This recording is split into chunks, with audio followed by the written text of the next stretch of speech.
guys, can you tell me if you can hear me? I have a new webcam and it says it's using the microphone, but I don't know how good the microphone is. If the microphone is no good, then I can use my other microphone.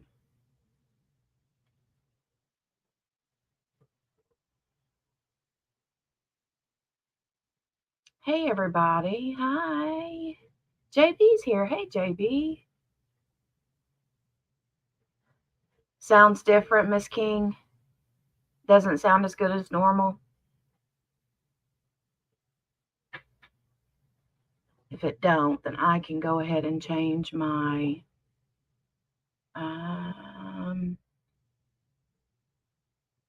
audio.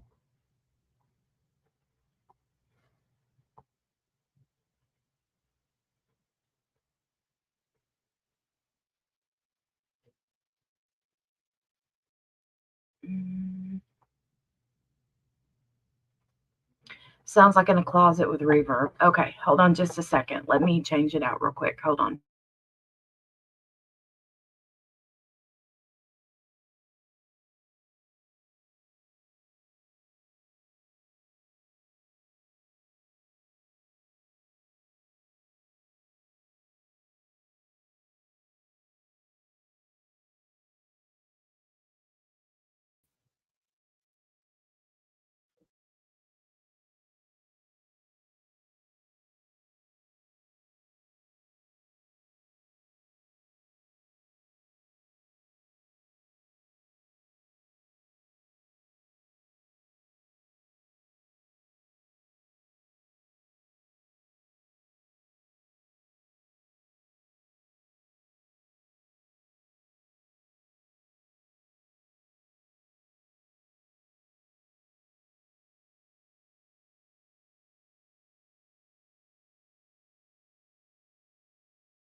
Okay, is that better? Let me know if that's better. Usually, whenever I plug it back in, it takes it a few minutes to get, resituated.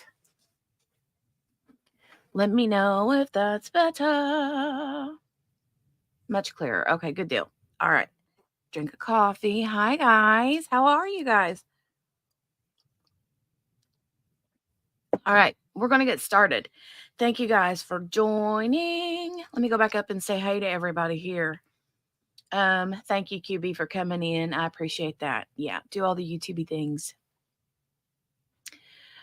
She says, I'm not familiar with this case, but interested to hear more. It's a lot. Hey, Spins. It's good to see you. How are you? Feel like it's been a month of Sundays since we've seen each other. You're being held down by that under 2-pound coffee, beef jerky smelling ball of floof. Mm-hmm. Ooh. Hey, Billy. Oh, it's not the same story. This is a different story.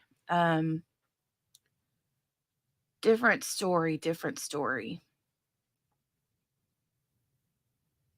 Baby was fat. Turned to a ball of fluff. She's a little roly-poly. Cute. Girl, I love you, but why we got to keep doing babies and kids? Can't handle it. I'm trying to be positive, and you keep sinking me into depression. Babe, I know. But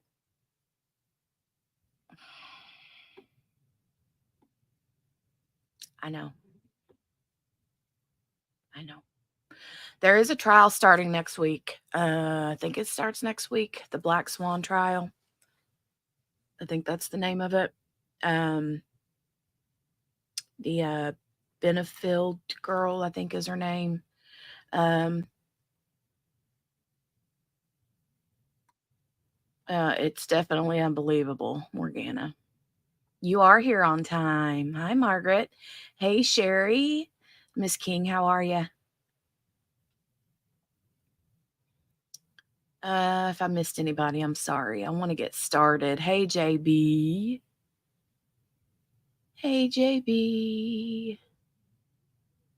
Thank you, Margaret. Thanks. All right. JB, it's so good to see you. Hey, Patricia. Hey, hey, hey.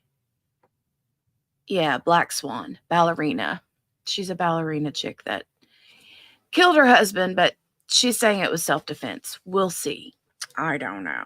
Anyway, so I wanted to share this story. I ran across this story a few days ago, and I am really bothered by it. It's not a story that happened here in the States. Okay.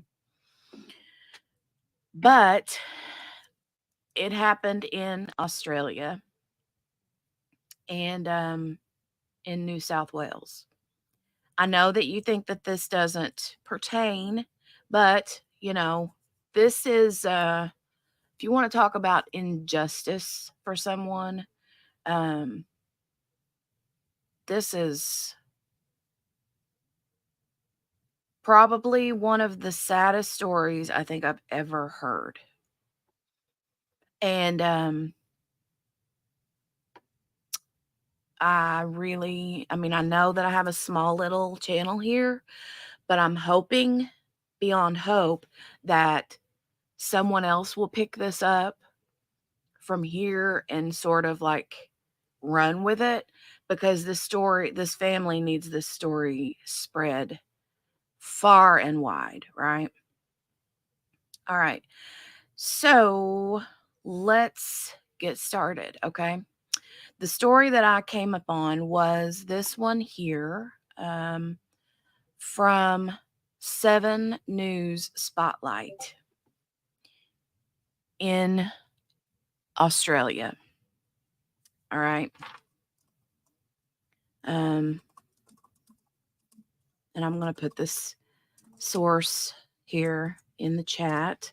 This is the full video, in case we don't get to all of it today, because it's about an hour long, but I'll be stopping and starting in between to have discussion with you guys concerning this. But let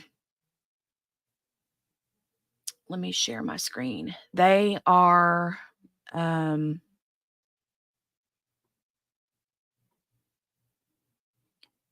really, you want to talk about, poof, hold on a minute. Why did it go like poof right there on my face, yo? Calm down. Calm down. Hold on. Hold on. Okay, there we go. Yeah, New South Wales. Yes. So, I came up on the story on YouTube the other day, and once I watched it, I was like blown away that this can happen today. And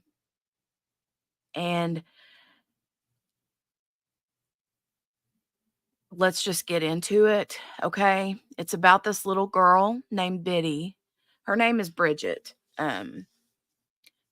She has a beautiful name, but her name is Bridgette, and they call her Biddy for short. And this happened 4 years ago in 2020 in July. I believe it was in July when it happened. So we're right on the like 4th year anniversary. She was killed. She was 10 years old. She was killed by a 14-year-old girl that she knew. And this little 14-year-old girl is actually a family member. They were cousins. I think like first cousins. And because of this, because of her being underage, the murderer, she got full protection. And so Biddy's family were not allowed to even speak about this story until now. Now they are seeking,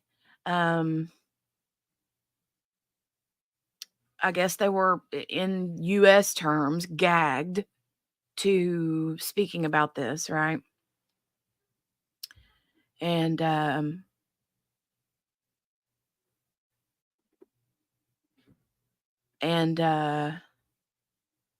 yeah. So sorry, it's saying that my connection is unstable. I hope we're good. Anyway, but yeah, let's get on with this story. I'm just blown away. I'm flabbergasted. I want to hug her mommy and daddy. Sadly, they're devastated. So here we go. The audience is advised that the following program involves themes which could be disturbing for some viewers.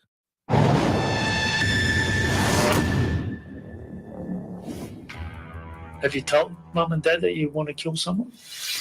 Tonight on Spotlight. How old are you? 14. Evil of a teenage killer. We're going to charge you with murdering Bridgette. It's the worst case I've seen.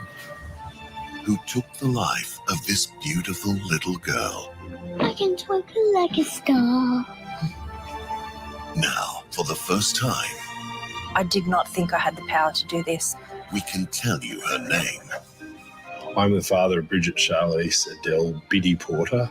Show her face. This is a really, really big step. And finally tell her story. So pretty.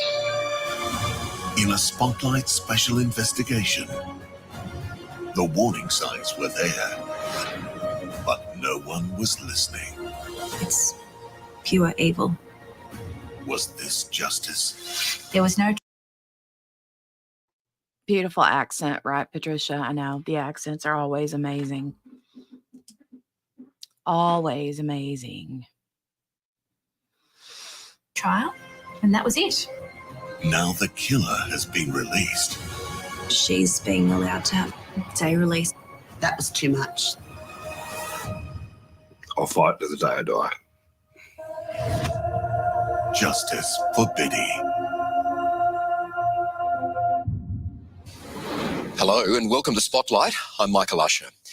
We've been wanting to share this story with you for months. It is the story of a smart and vibrant 10-year-old girl called Bridgette, but known as Biddy. Until now, her name, her face, and her story have been cruelly lost in a mountain of legal documents and complicated legislation. You see, Biddy was brutally killed by a teenager she played with the day before. In order to protect the teenage killer, so much of Biddy's story has been banned by a court, fearing it could identify the killer. That is what is so tragic. I mean, the tragedy that occurred, there's tragedy all the way around this. It's tragic that it happened. It's tragic that it was preventable, because this little girl, the 14-year-old girl that was the perpetrator, whatever you want to call her, was already showing, her family knew that she was she was violent.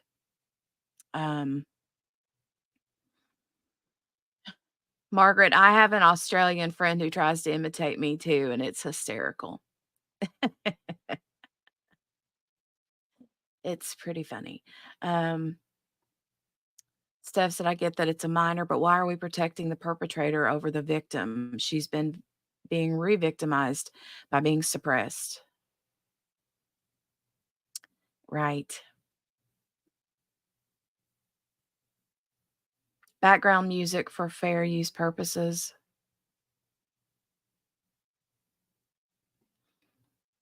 I mean, I could try that, but yeah. I mean, I don't I have a fair use disclaimer in my description box, but that don't always work, you know. Hold on just a second. Let me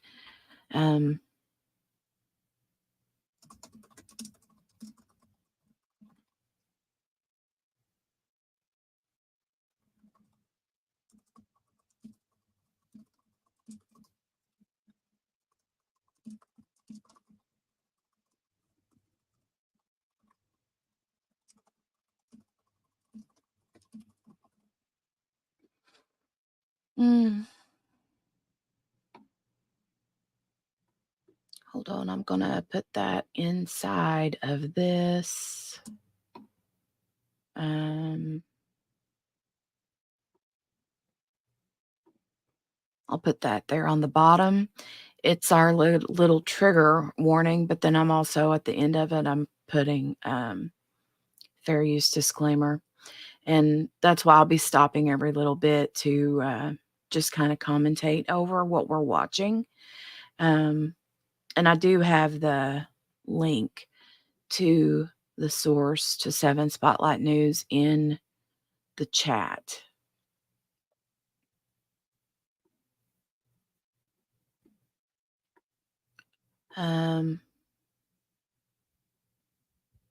Thank you.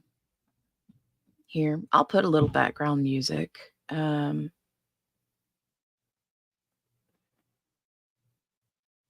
Which one would be a good one? Let me turn it way down, though.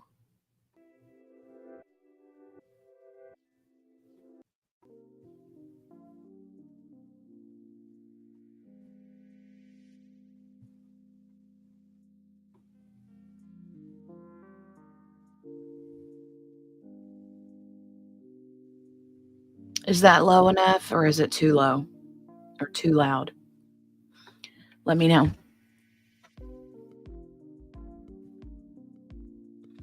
Let me know if that's bothersome to you guys. Is it good? Okay. Let me know if it gets on your nerves, and I'll change it out. But let's get back to this real quick. Her parents lived in fear of mentioning their daughter's name in public. Well, tonight we help Biddy's parents remember their beautiful daughter and tell the confronting full story for the first time. I'm so shiny, I can twinkle like a star. I'm so shiny, I can twinkle like a star. It would be hard to imagine how anyone could pack more into 10 years of life. There's so much that they talk about her, her like artistic side. She likes to write, story tell. She won some sort of an art contest, and just, you know, really super cool. She's a super cool little girl.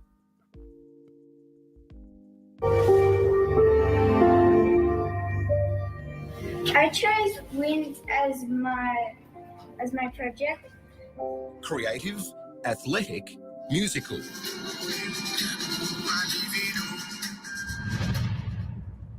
And a writer way beyond her years.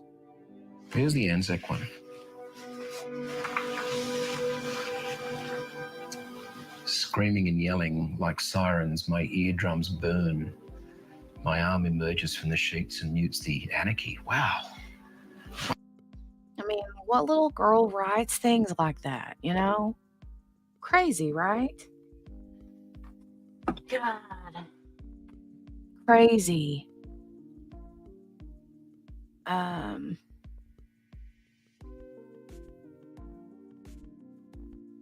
Wow. Oh no, she's a clever girl. Yeah. Wow.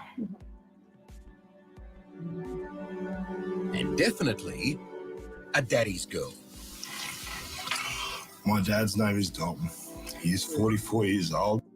This cut me to the core, this right here. He has black hair and brown eyes. His favourite food is chips. His favourite colour is black. He likes to watch the news.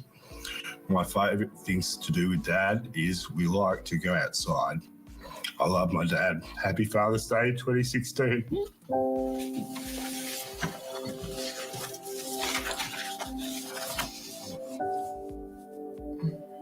This was the daughter parents dream about.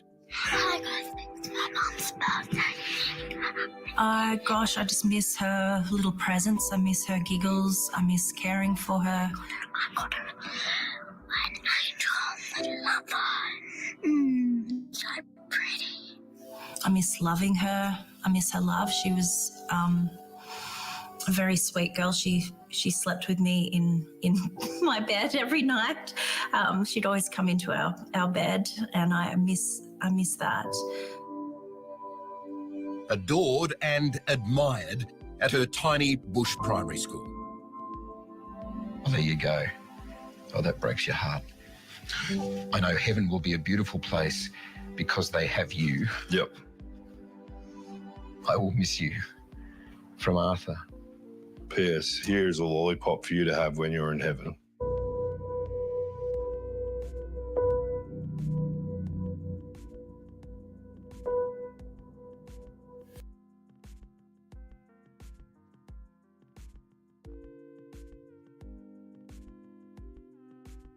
Sorry, guys. Sorry.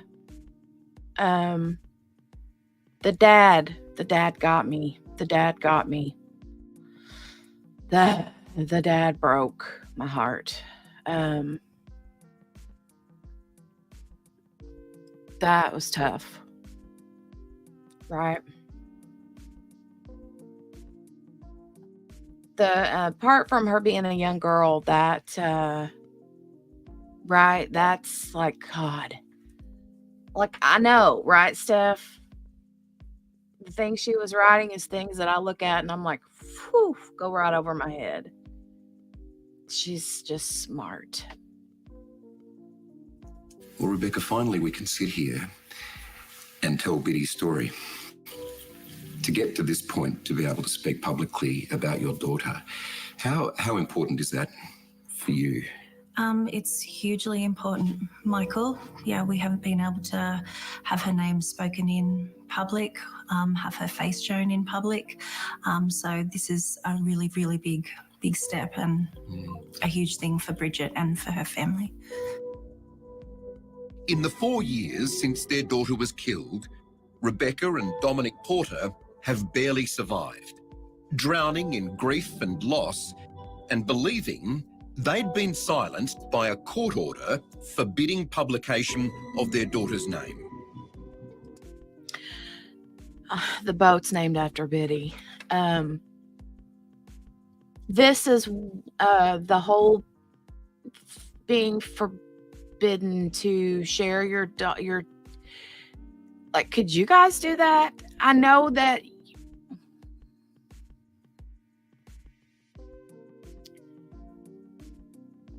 in the situation, any parent would do what they have to do for the best outcome for their daughter, right? But, oh my God. I don't know if I could do that. Not speak. I don't know if I could do that. I really don't.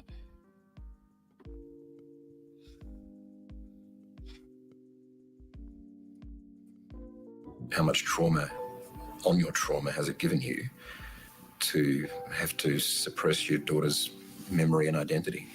Well, she's name was faceless, and just a number, which she's not.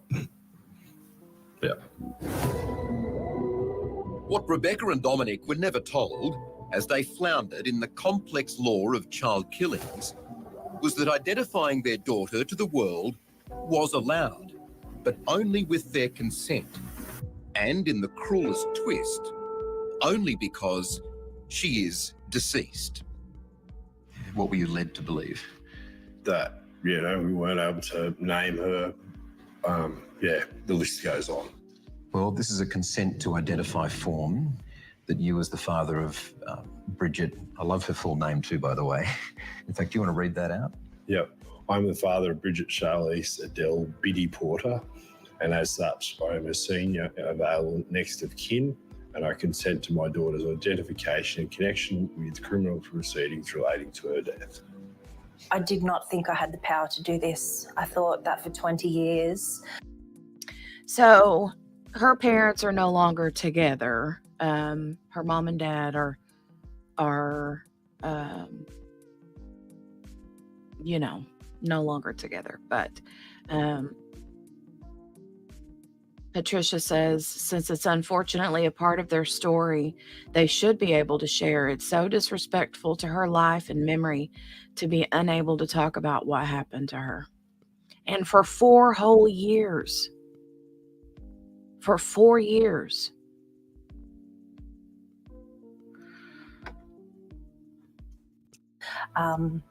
She would be voiceless, nameless, and faceless. The power is yours. Thank you, Michael. I'll give you that pen. Thank you. So as they write their names and sign that form, that enables them to finally share their story.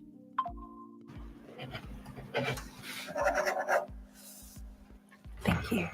And with that, Bridgette's story can be told.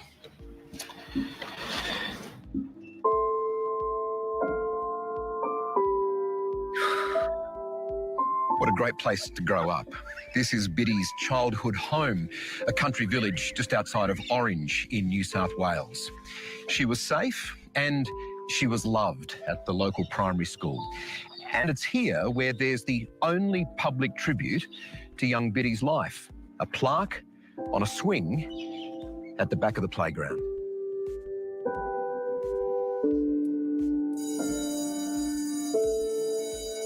When Mullion Creek Primary broke for the winter holidays of 2020, so began the part.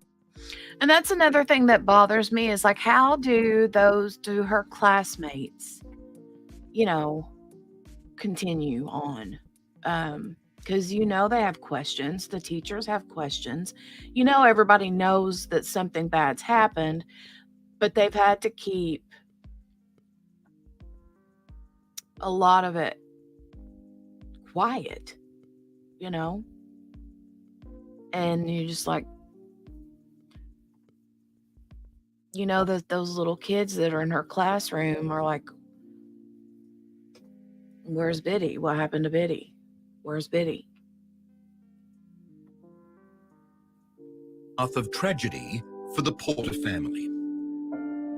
On that day in 2020, what were the circumstances of Bridgette going to that property? Oh. This is okay. So this video is part recreation. They recreate, like for dramatic, whatever, you know. So just keep that in mind. But when they do the actual interviews with the 14-year-old girl, that's real. They just got her face blurred out, that kind of stuff. So but this, you know, just wanted you to have a heads up about that part. But this would be like every parent's worst nightmare. Because you guys, she's taking Biddy. They're on like a holiday break, right? They're on their summer break. And well, I say summer, but it's not really summer for them there because they're backwards. So it was just a holiday break, right? But you find out here that they take Biddy to visit family and their grandparents.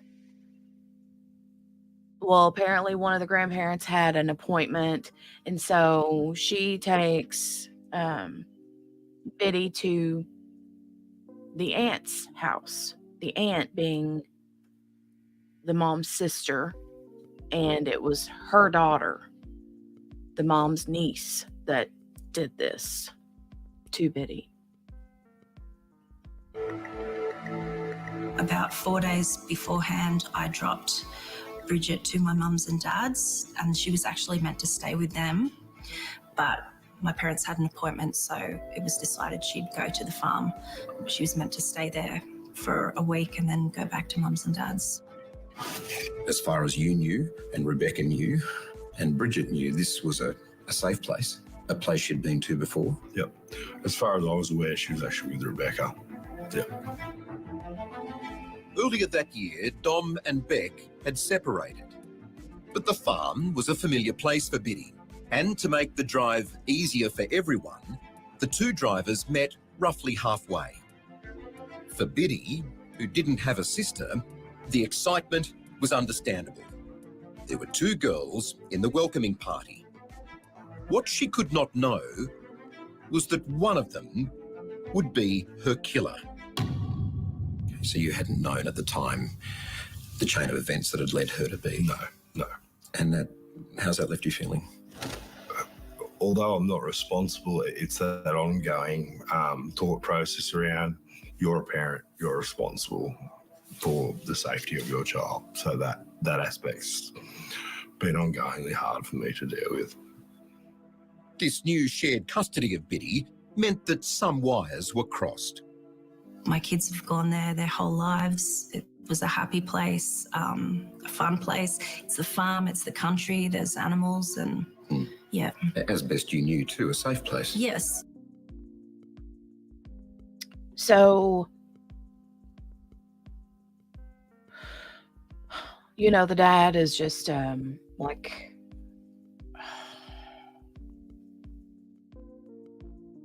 he says even though he knows it's not his fault, right? He's still the parent, and I just can't. I can't wrap my head around that. I can't wrap my head around the whole story, right? But the thing for me, I think, has to do with more about the family dynamic between the 14-year-old girl, the perpetrator, and her parents. That's what I can't understand. Patricia, I'm assuming that's why, because she was a minor. Yeah.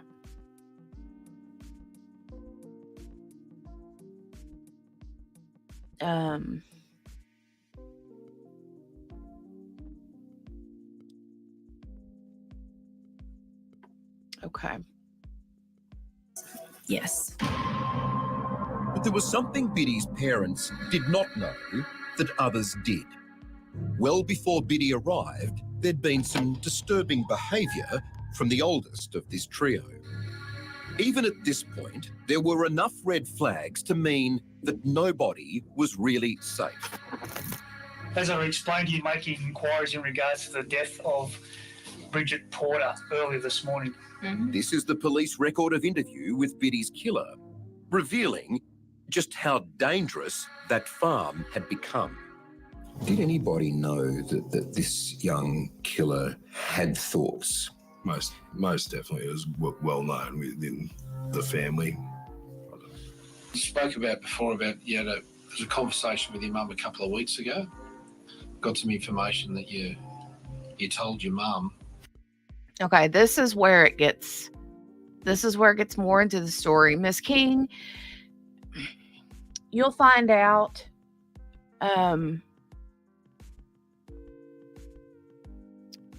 yes and no.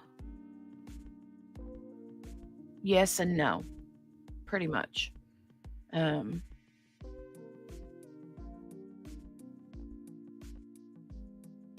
She's not out, Steph.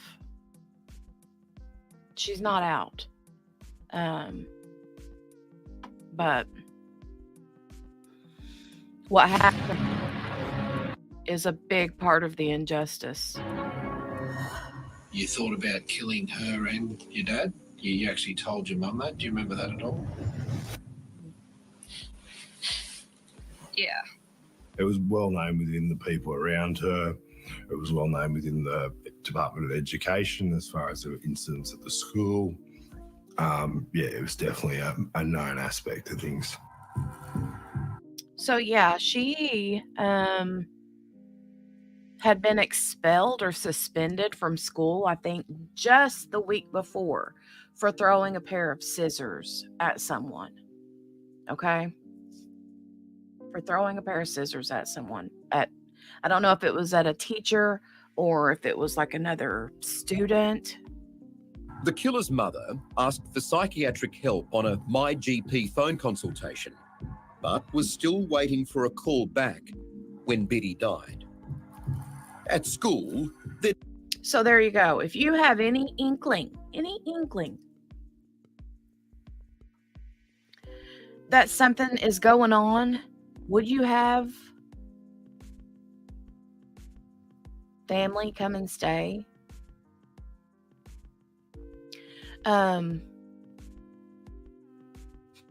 It'd been a fight where a pair of scissors was thrown. So took something of yours and wouldn't give it back, and you got in a fight with him last week. Is that right? Yes, because he wouldn't give it back to me, and he wasn't really giving me any other. So it said actor's voice. Now I know that this is supposed to be the original like interview, but they're probably like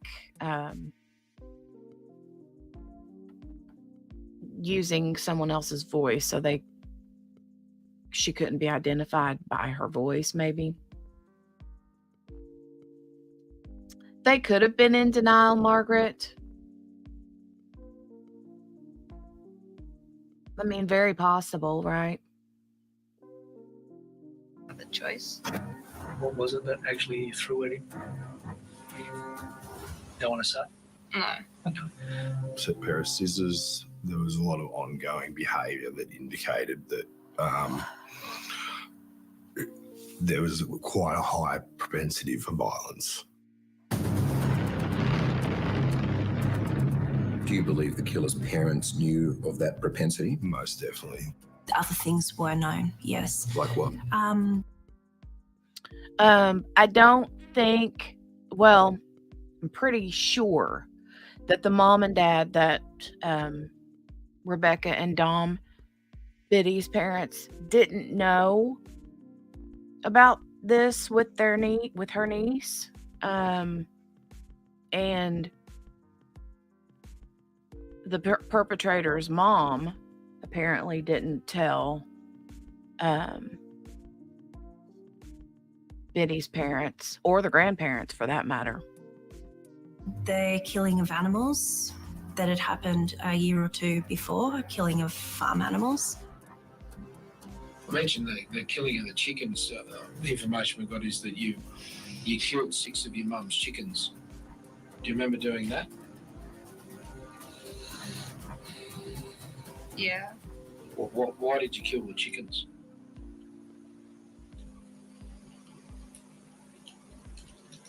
Because I felt like it. So they were aware. They were aware. So that's the first red flag. How many times have we heard that story through the years? Oh, they killed animals when they were young. That's the first sign. That's the first sign, right?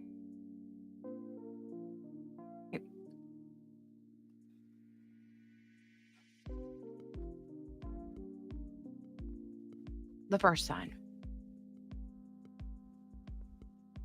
Yeah. Police would later reveal that the eldest of the playgroup invited Biddy to be part of her special game called Serial Killers. Did you ask me, or did you ask Bridget, or tell your mum later on, or did they tell your mum that you wanted to play serial killers, but they didn't want to, and so you just played chases and tips?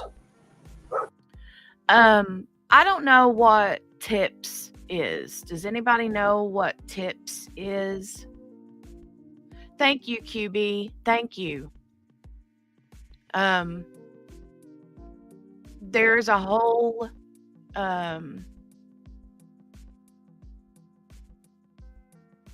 there's a whole support kit. And there's another place that you can go sign, and I'll be posting that here momentarily in the chat. There's a website that I'm going to share, a couple different websites, but I actually reached out to Rebekah through the Facebook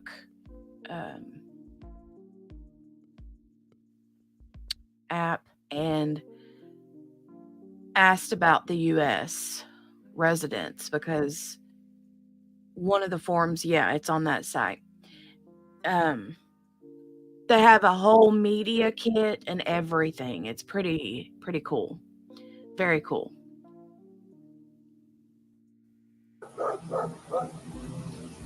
Serial killers, as in the term, as in pretend I'm the serial killer and you're the victims, just run away and I'll be just a bit intimidating and stuff. So it makes the game more a bit, puts it a bit more on edge. There was a fascination with... Yeah, there's a non-NSW resident section that you can sign. There's also a change.org petition too. Yeah. And I'm, like I said, I'll have all of that linked, but if you want to click out and go to that link now, you can do that and find all of it there.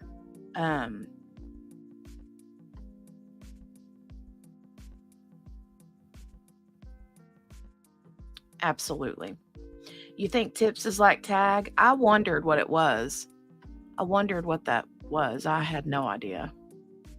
Knives, it would appear. Yes, a fascination with knives, a collection of knives, several knives, and a small axe, and a tomahawk. Recently, your dad's bought you a little tomahawk. All right. Pin it? Yes. Yes. Hold on. Delete. Put user in timeout. No.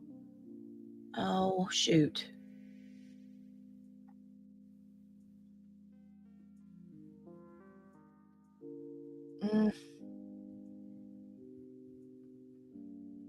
It's not working.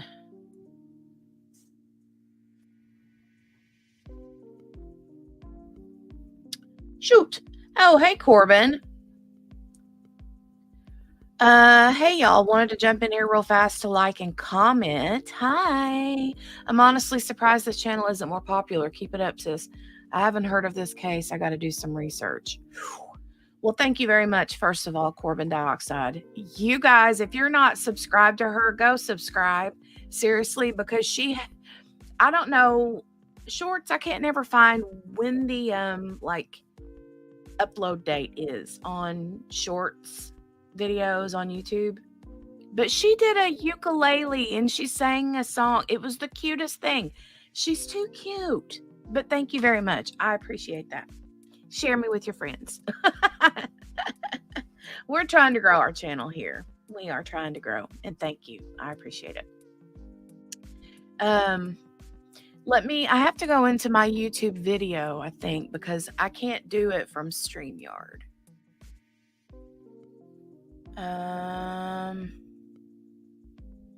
Hold on. Let me open it up and see if I can pin it from here. Just give me 1 minute.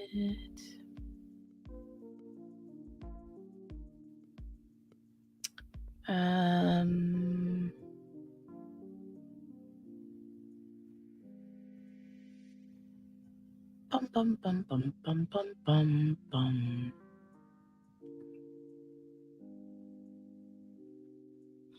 It takes it forever for my live chat to pop up whenever I open it up over here.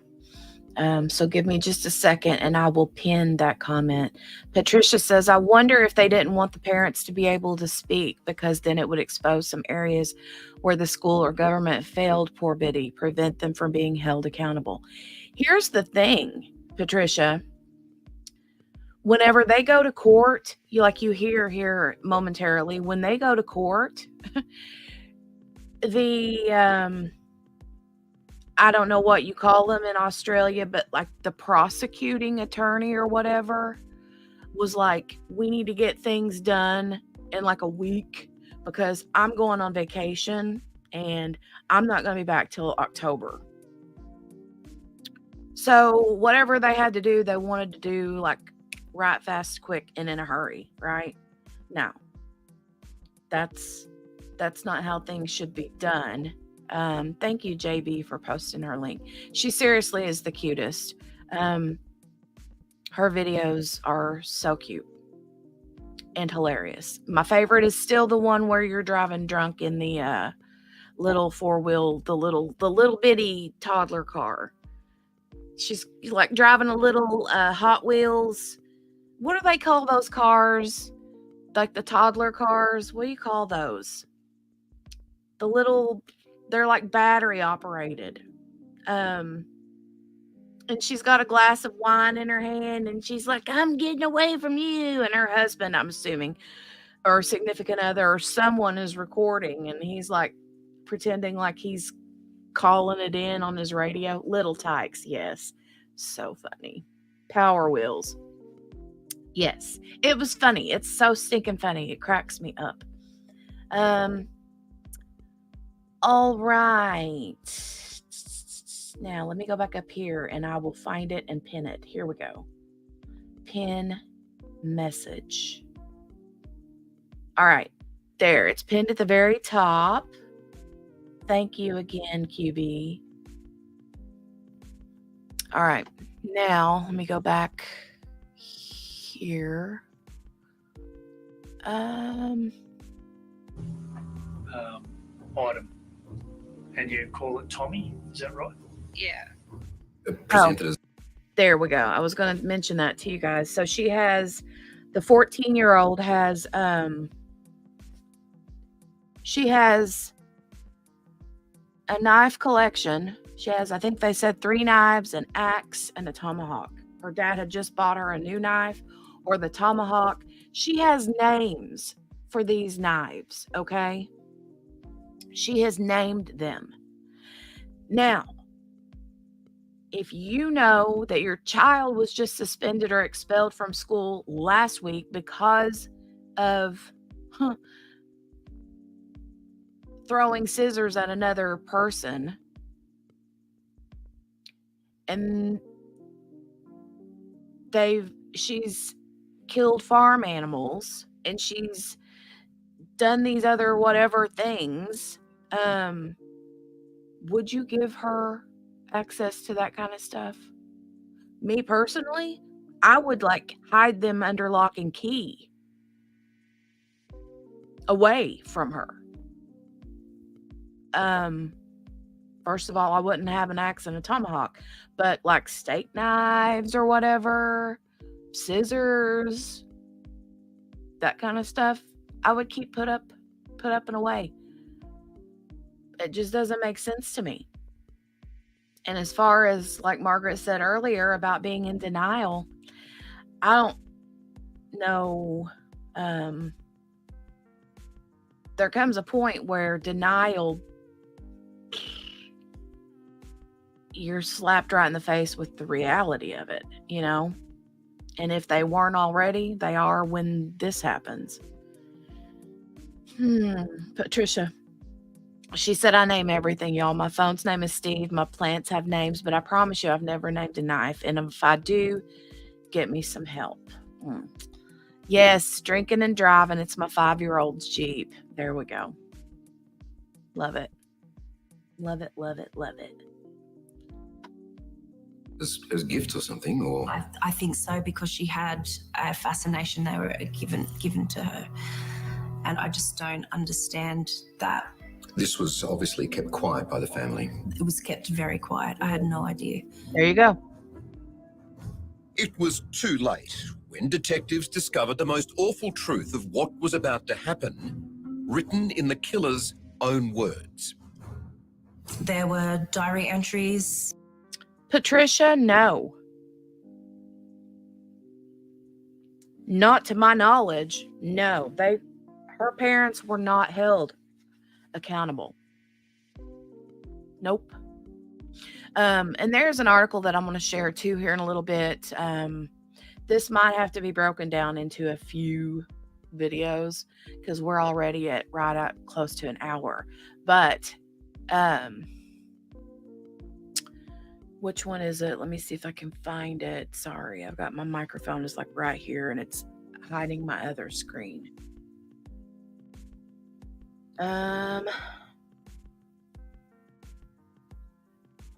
There's an article that I'm going to share soon with you guys that is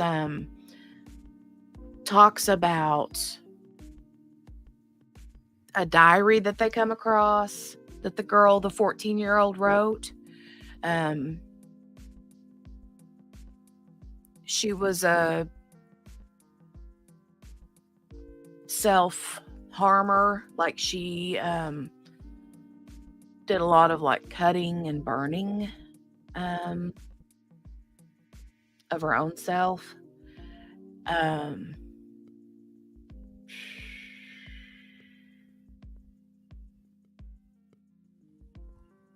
Yeah.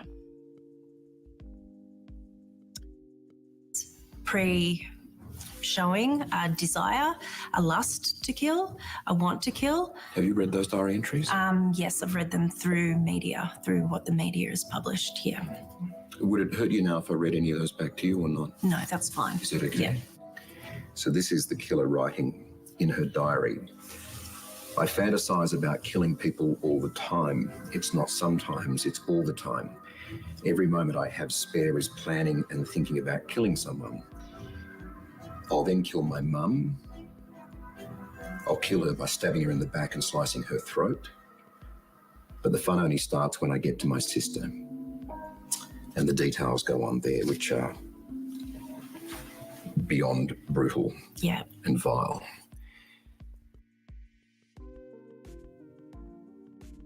You guys.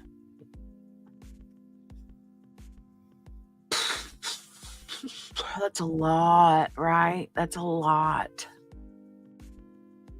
It's a lot. It's a lot.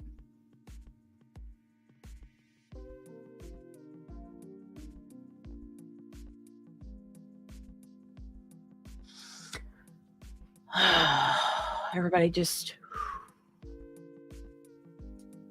right?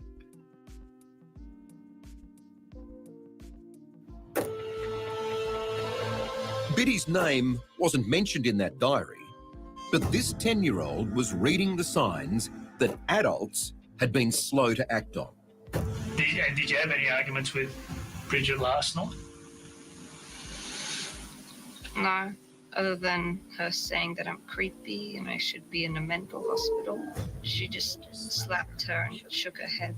So where did she say that At the table. Okay. All right. And so Bridgette said that. And how did that make you feel when she said that? Furious. I get told that a lot at school. Okay, that you're creepy and you should be in a mental. I get called a psycho, BIDCH. Okay. I quite often gave the analogy around you've left my child with a dangerous animal, a lion, and put her in a room and expected something not to happen. There's no better way to explain it than how he just explained that. You basically put her in the room with a lion and left her to fend for herself. Right?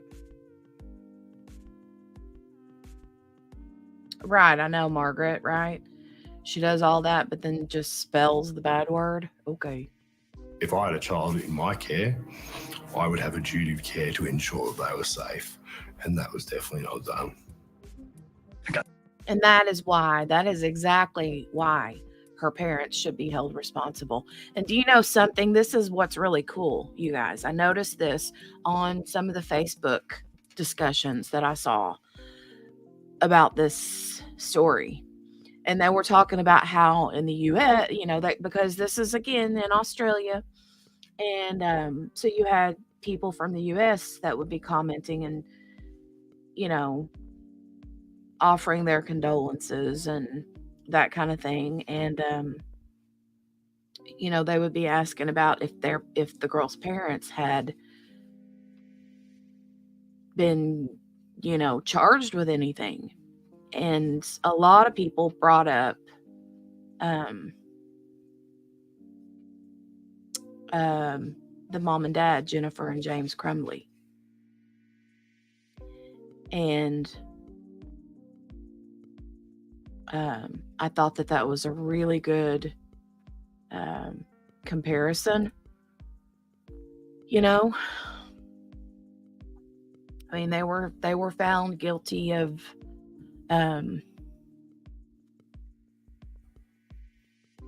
basically handing Ethan the weapon, right? On a silver platter, so to speak. But And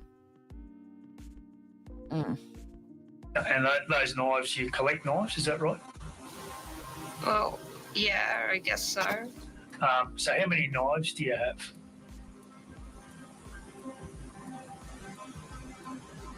4. 4?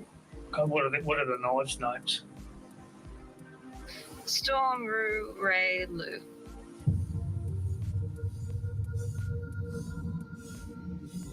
According to police records, on that Wednesday morning, the plan was for Biddy to rise early and help milk a cow.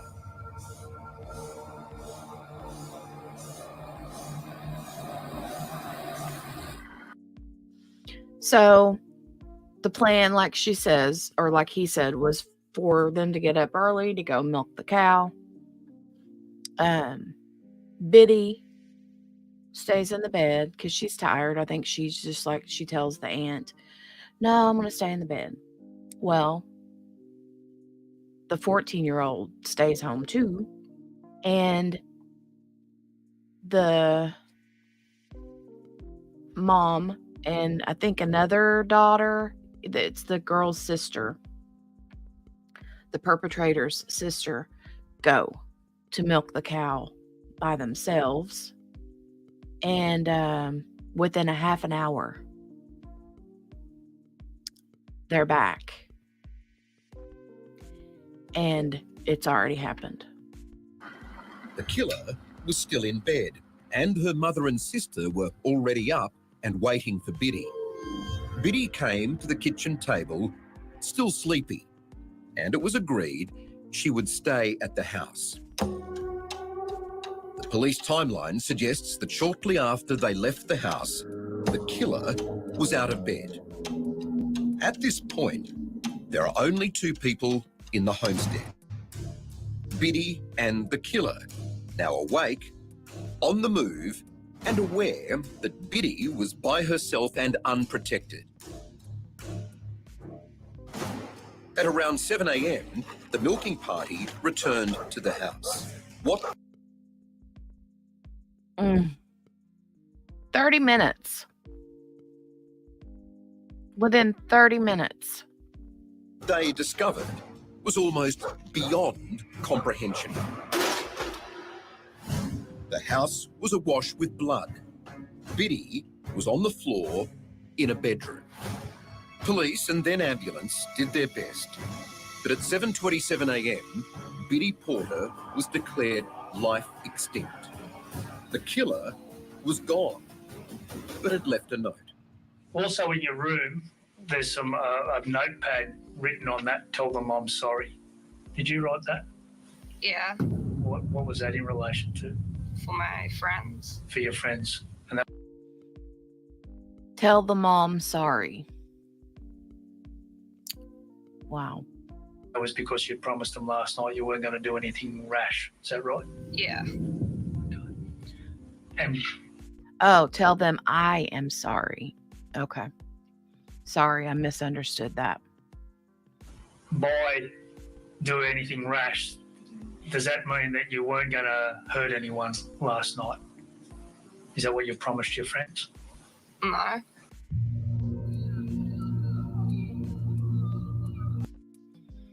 Let's speed through here a little bit. She ends up going to a farm a little ways down the road. They contact the police. Okay, yeah. So she goes to a farm on down the road, like a neighboring farm. Okay.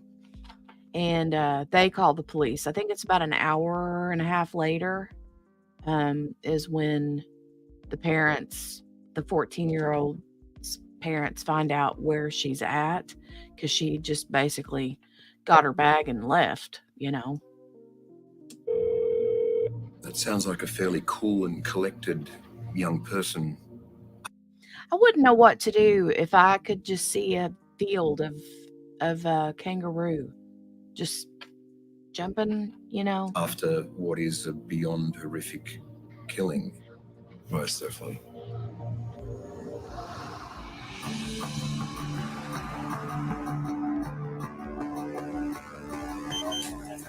Okay, this is actual body cam footage, I think, where they pull up to that neighboring farm and approach the 14-year-old girl. Biddy had been dead for less than 2 hours when detectives found her killer sitting in a neighbour's garden. I don't expect you seeing Castle. We're just recording our conversation at the moment, okay? It was the first sign the killer... Now, I don't know if the woman there in purple knows exactly what happened or not. I would think that if she knew what happened, she would not just be sitting there all willy-nilly. Right? Would you? Would you? killer was aware of what she'd done, calling police to her exact location. Our conversation at the moment, okay? It was the first sign the killer was aware of what... Hold on, I'm rewinding it back. Quick second. Garden. I don't expect you seeing Castle. We're just recording our conversation at the moment, okay? It was the first sign the killer was aware of what she'd done, calling police to her exact location. I've been told that something's happened with your 10-year-old at home earlier this morning. And that she's, did you have anything to do with that? Yeah. Okay. What did you do to her? First thing, when I woke up, I grabbed my... When was the first that you knew something had happened? I got a phone call from the police, which wasn't unusual in my role as bank manager. So you thought it was just another call from the police in relation to your job as the local bank manager, and that happened every now and then. And it could have been to do with something that was going on in another branch, could have been absolutely anything. Then the police attended the branch, took me into an office, informed me, and a lot of stuff from there is really blank. I think I put my fist through a wall. And basically then I was left to my own devices. There was no sort of further assistance from the police. I drove myself home. Really? Yeah, there was just no support. Do you have problems with you? She's annoying. Okay. How old are you? 14. 14. Like Dom, Rebekah Porter was at work. She's a mental health peer support worker. Now, imagine that. She's in the mental health field, right? Oh my God. And can you imagine having someone just come into your work and tell you that something like this happens to your child, and you just like, they're like, okay, bye. You know, how does that even happen? I don't understand that. I got a call from a relative screaming on the phone saying what's happened to Bridgette. And then I got a call from Dominic saying that she was dead. And I thought that they were joking. Like, my immediate thought was, and I kept thinking, that's not a funny joke. Like, why would you joke about something like that? That's not funny. I couldn't believe it. And then I hung up the phone and I just thought, I've just got to get myself home. So I drove home, and then I rang the town's local police station, and they sent a couple of police officers out to me, to my house where I was. But I was in deep shock. I kept my brain, it was trying to process it. So it would come into my mind and I'd start crying for about 30 seconds, and then I'd jolt back out because I was so in such deep shock. But yeah, my brain just couldn't process it. Because you're a juvenile, you're under the age of 16, you have to have someone at the police station that can assist you. Well, they said juvenile under the age of 16. I don't know what, the legal age there is. I thought it would be 18, but apparently not. You'll be present when you're spoken to by the police or something like that. Right? There's no making sense of what you're hearing. Yep. Can you recall what you were thinking? It started off as there was an accident, and then when they sort of got into a bit more detail, I went, that's not an accident. Yeah. So see, they tried to play it off as if it were an accident. And when he has explained what the place looked like and what his sort of shape his daughter was in, that was not he knew there's no way that's an accident. That's a killing. Do you understand what you've done? Yeah. How do you feel about it? Don't feel anything about it. Well, they tried to present it softly to you initially. Correct. Yep. Not the truth. Not the truth. Yep. And yeah, also from the killer's family,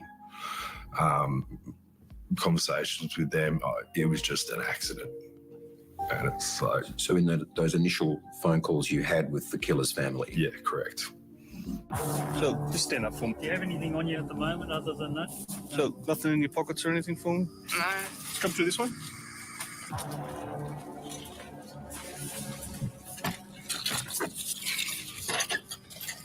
I guess at what stage after this shock that you've been through, and perhaps it's during the puberty? That's that's like an actual like paddy wagon, right? Is that what they call them?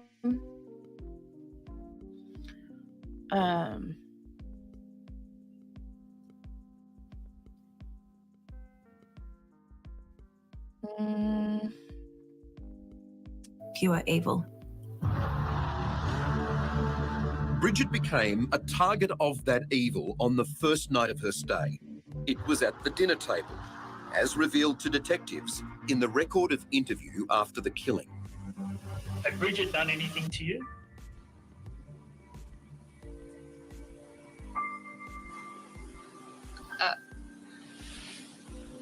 Other than try to break my fingers. Okay, when did she do that? A couple nights ago. We were playing the game Slap. Oh, yeah. This is a ridiculous story. And the way she explains it isn't even anything to get upset over. tips, and she was a bit of a sore loser. And so I was reaching out for, can't remember what it was, maybe a high five or something. I was doing that, and my fingers were like that, and she went like that to them, fairly hard. On the Tuesday, the killer was chasing Biddy, and it sounded as though she was running for her life. I've been told that Bridgette got a scratch on her arm or got a sore arm or something like that. She fell on the barbed wire fence and scraped something against the dirt. So, were you playing hide and seek or Hide and seek tips. tips? Okay.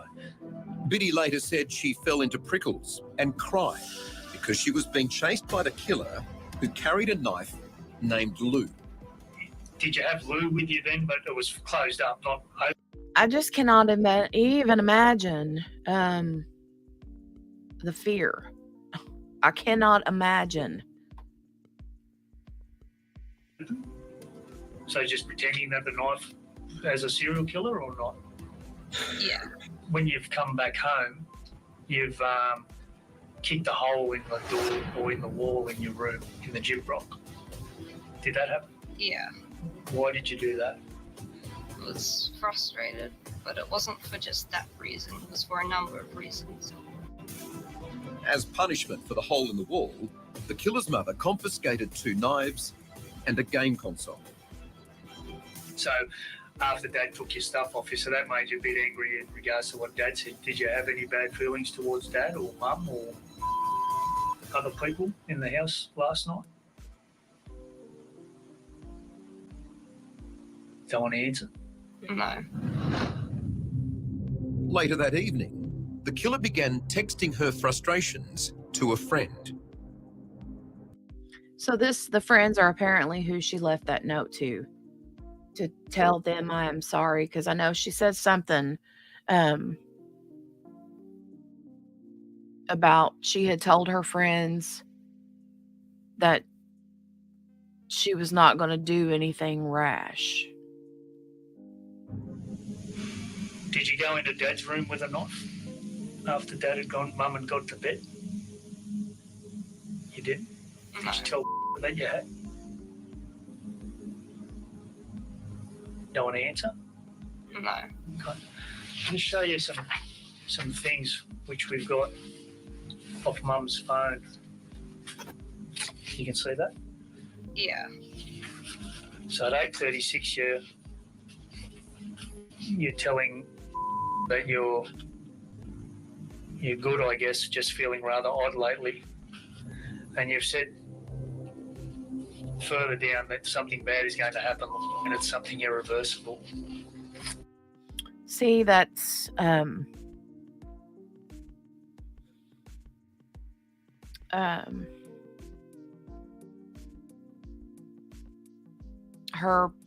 planning and calculation, and I kind of feel like it's I'm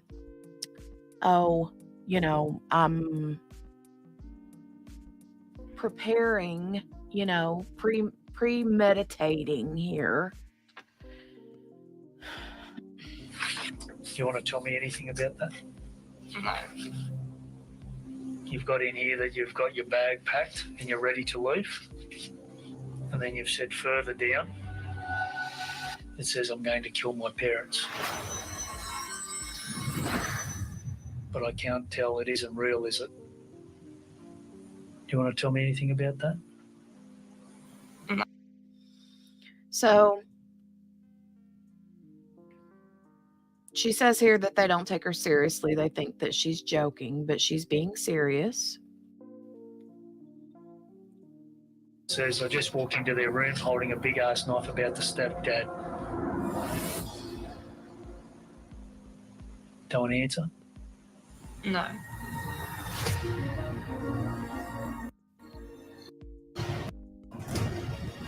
Suddenly, she was alone with the smallest, most vulnerable person in the house.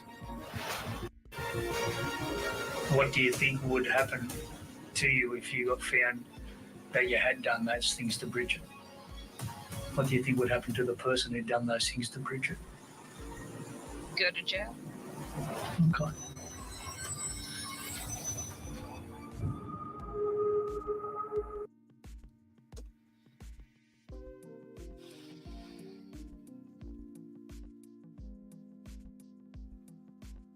Understand that? Yes.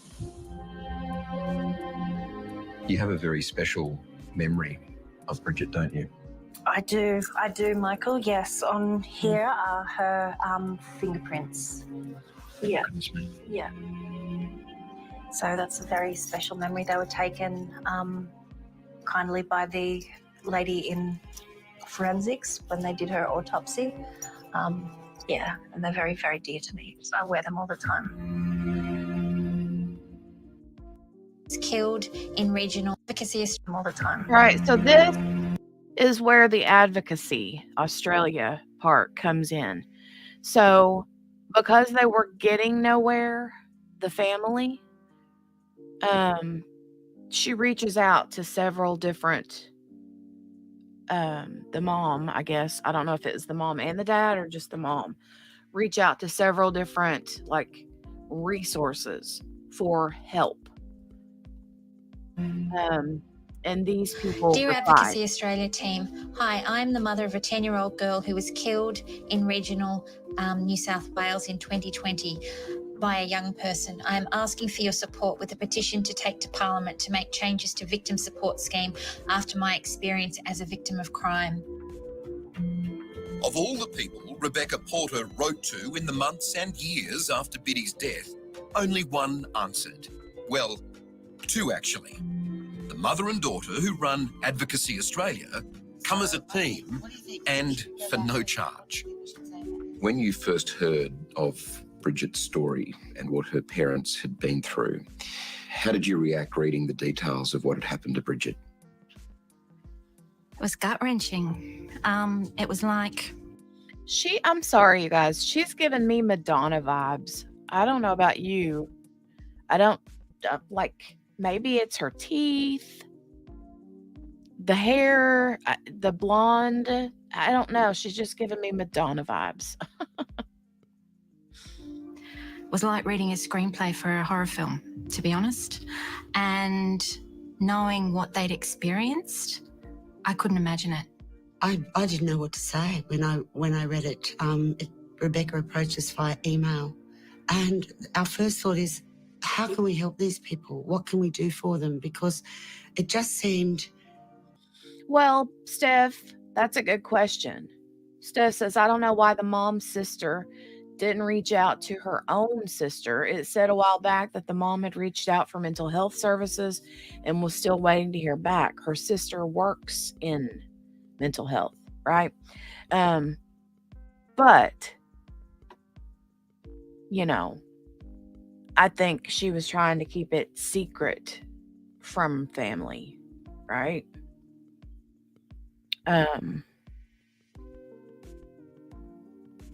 So that would make sense why she wouldn't have reached out to her. Also, I don't think that they lived in the same, like in super close proximity. I don't know how far away the farm is from where Biddy's parents and her lived. Orange is where they lived, and then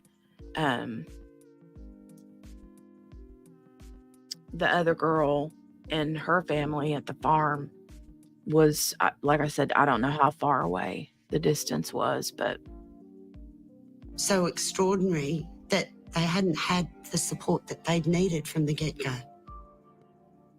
A beautiful young girl. Her life has been taken in the most horrific circumstances. The family have been really struggling. My time as both a police officer and prosecutor now in MP, nearly 30 years, it's the worst case I've seen, by far. In fact, the first officer on the scene, we understand, has never returned to work from what he witnessed. that says a lot. That says a lot. That wouldn't surprise me. I think sometimes police officers see things that they just can't, I don't know if that police officer was a young one or an older officer or what, but some things you just can't get past. I mean, From what I've read in the brief, the documents that were provided to me, a horrific scene. Would have been a horrific scene. Phil Donato is the independent member for Orange, where Biddy Porter grew up. As a police prosecutor turned politician, he Right, Steph. Definitely not a safe environment. She should have never been there to begin with. But the mom didn't know that, and apparently the grandparents didn't know that. Turned out to be the most awful of places. Has there been any justice for them? I don't think so. When you look at what's happened with the court case and the whole way that the court case was handled and dealt with, I think they've got a fair right to feel aggrieved and let down by the system. That's why I was prepared to do whatever I can to help them. This is the last photo of Beck with her Biddy, taken on the Sunday before she died. During the trial, were you given everything that you should have been given access to? We haven't been given access to anything. We had a brief meeting with the DPP before we went to trial, with them convincing us that the best course of action would be to go for the act proven but criminally not responsible due to mental illness, because it would mean that she would spend a lot longer put away. Let's be clear about this. The Crown Prosecutor for the DPP. This is insanity. This is insanity. Says to the parents, what? There's an option of manslaughter, or which would mean she'd be out on parole in 6 years. 6 years for manslaughter. And I don't understand why manslaughter was the only option. I don't understand that. Alternatively, we can go down the mental health path in which she'd be behind bars for at least 13 years. The DPP notes from that meeting with Beck and Dom confirmed the outcome. DPP meeting notes, June 21, 2021. The defense lawyers have offered a guilty plea to manslaughter on the basis of some substantial impairment. The Crown Prosecutor would feel more comfortable with an outcome that used to be called not guilty by reason of mental illness. If that is the outcome, redacted name, would be subject to what is called a limiting term, which would be longer than the non-parole period for manslaughter. The Crown Prosecutor estimated it might be as high as 18 years, though also mentioned 13 years as being within the range. Would 13 years. Should go down that path. He also said that he needed to have it all wrapped up. We should go down that path.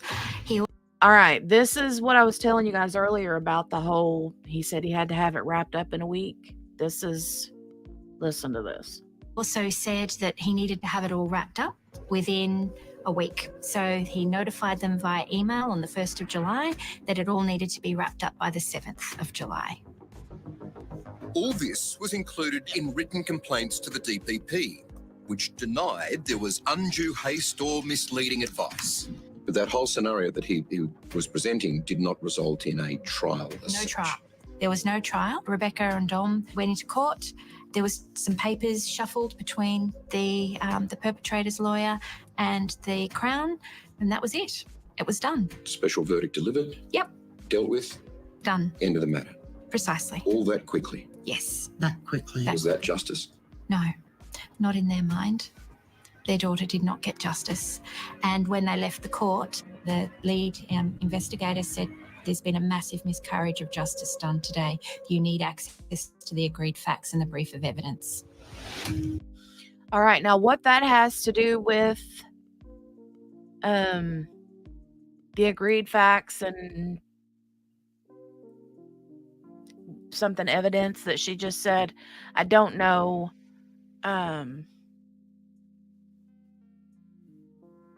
I did look it up, and the agreed facts is apparently sort of like stipulation, what we call stipulation, where they, the prosecuting attorneys and the defense like agree on a certain set of facts, and then the evidence stuff, I'm not sure, but apparently they couldn't get their hands on that. They weren't showed the agreed facts, which is something which I believe, as a former police prosecutor myself, they should have been shown that opportunity to read those agreed facts as to what gets presented to the judge to read upon determining the So they were never shown that? Never asked to review it? My understanding is they were never shown those agreed facts. We've been trying to get a copy of those agreed facts for the family to read.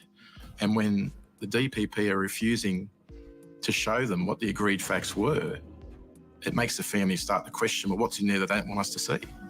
Now, the agreed facts will help the parents understand how the decisions around how the killer was dealt with, and it will give them a better understanding of how that came into play. Have you tried to get those details now? We have tried over and over again.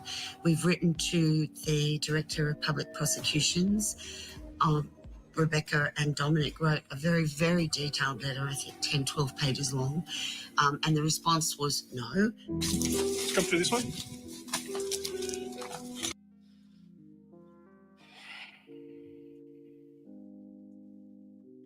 Insanity. Perpetrator. It could be longer, it could be less, there's no guarantee. But the problem was moved on. But the problem was moved on. And I think, and the family thinks, because of the nature of this act, of how heinous it was, people just wanted it off their desks as quickly as possible. Move it to the Mental Health Review Tribunal. It's their problem forevermore. Yeah, precisely. The judge actually ordered that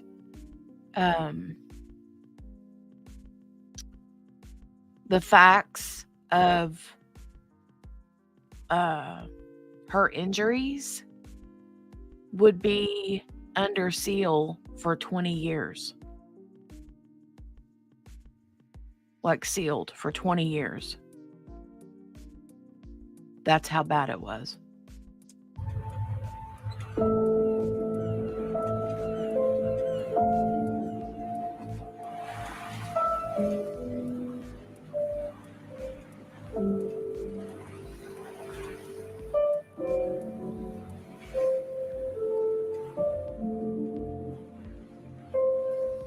So when you're out there sailing on Biddy, yep, that's as close as you can be to, I guess, a free memory. Yes. Of He's present. Oh, but very careful. free memory of her, yeah, just an escape.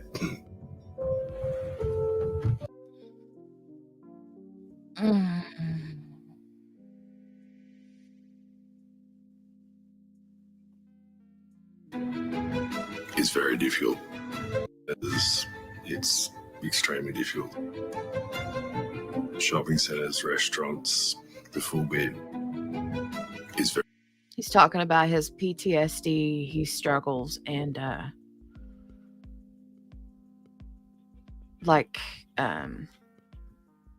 it's debilitating. Very difficult. Social worker said to you exactly what? Do you mind if I ask you that? There was a particular thing that was said to you. Do you mind if I ask you that? A forensic social worker said to you exactly what? We're just in the process of putting Bridgette back together. You guys, trigger warning for this next couple seconds, what he says here in a minute. Trigger warning, trigger warning, trigger warning. This is tough. Trigger warning.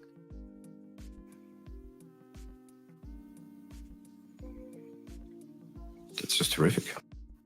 We're just in the process of putting Bridgette back together.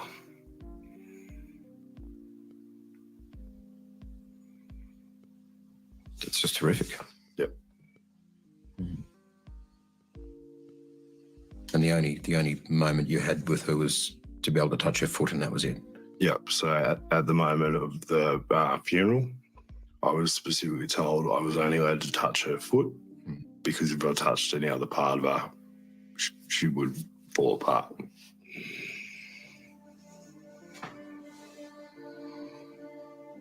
There are actually no words for that. No, there's not.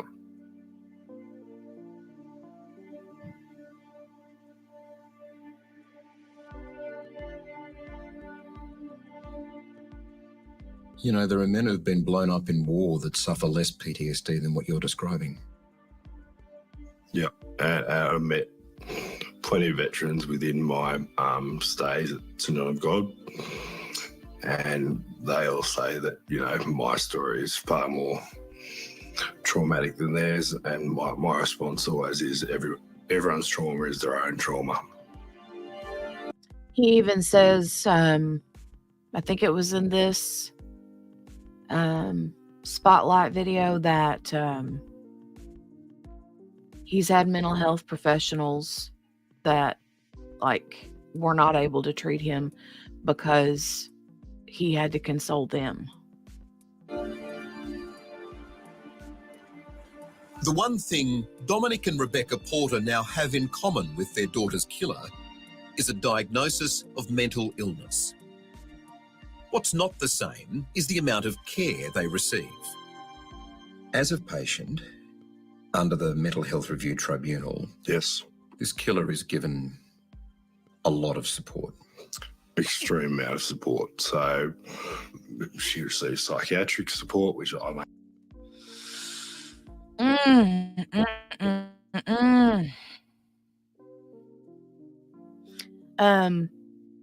Her mom speaks about how she has had a couple of like mental breakdowns, and the last time she had one, she wasn't able to go back to work afterwards. Down about 18 months after Bridgette died. I had 3 months off, then I went back to work.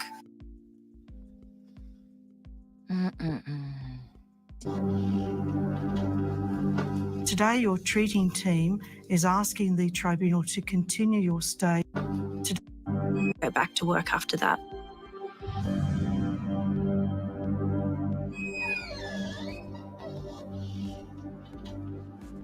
Today, your treating team is asking the tribunal to continue your stay in hospital as an involuntary patient. The Mental Health Review Tribunal, which controls the future of Biddy's killer, has made its own reenactment video of a hearing. We are required today to consider whether or not you are a mentally ill person and whether or not you should remain in hospital, or if there is a less restrictive alternative that would be appropriate. The patient is represented by a doctor, a lawyer, his mother, and a nurse. Victims are only allowed written submissions, which must be made 3 weeks in advance. It's extremely secretive. It's a very... They aren't given any information as to how that goes. Basically. It sounds like a bit of a charade, and with a bit of lip service that you can have some say, but actually letting you have no say at all. I couldn't say it more perfectly myself, Michael. That's exactly what it is. It's lip service that we're given, and it is a charade, and they just pretend that they're there to let victims have a say. So again, in that, Bridgette has no voice. Bridgette Through has you. no voice. This is an important safeguard. In its messages to patients, the tribunal makes its objectives very clear. One of its primary functions is to ensure that any order it makes about you is the least restrictive order that is consistent with safe and effective care. So now they are going to start talking about how she's being released for day, not like released out into the public, but having like day visits, day trips, in public with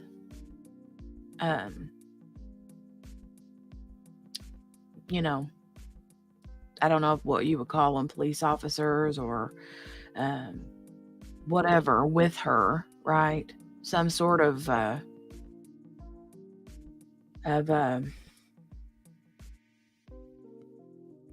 don't know what you would call them in the facility where she's at, but for rehabilitation. Killer was allowed day release under supervision. Yes. Day release was the reason why Rebekah and Dominic just reached out. That was too much. That was too much. Day release for her, the benefit of her therapy and well-being. And yeah, while we were still living in agony, struggling to even get mental health support for ourselves as her parents, and Bridgette's dead and she's being allowed to have outings. These people don't get day release from their life of misery and pain.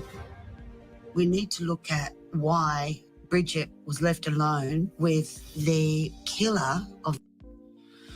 You guys, that's a lot. That's a lot. Right, Steph? No. Canada does that too? Didn't know that. Their daughter, who had clearly displayed aggression, violence, and had provided information that she intended to kill somebody. I can only conclude day release was a step toward some form of parole. That's the feeling I got when I spoke to my representatives at Specialist Victim Support Service, who helped me navigate and support me through the mental health review tribunals. That's what I said. I said to them, does this mean now you're getting her ready for release? And it was kind of alluded that, yes, that might be the case. And I cried and I cried and I cried. Wow. Doesn't that blow your mind? Doesn't that blow your mind?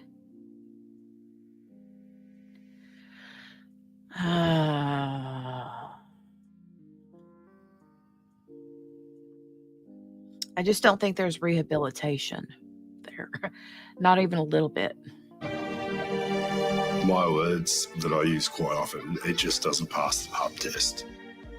If I walked into the local pub down the road. And,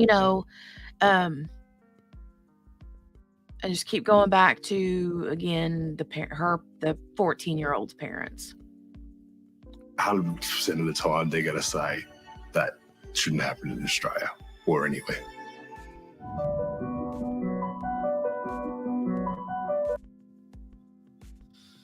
This is sweet. She takes, I think this guy's name is Michael. She takes him into this room where she's got, a lot of like Biddy's artwork and different things. And it's pretty sweet. She shows this quilt. This quilt is beautiful. In memory of Bridgette. You can see everywhere great images of her. Yes. Yeah, lots of memories, lots of photos, her little trinkets, clothes made into a quilt. Oh, show me that. Yeah.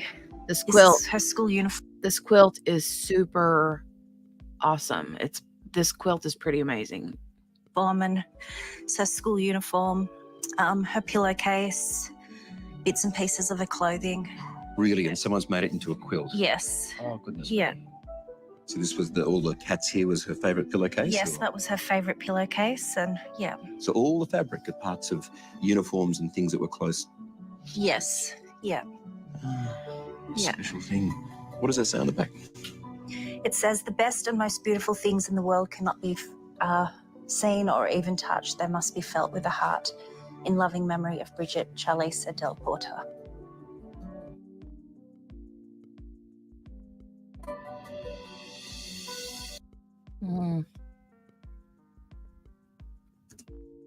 She wanted a voice. She needs to be remembered for that.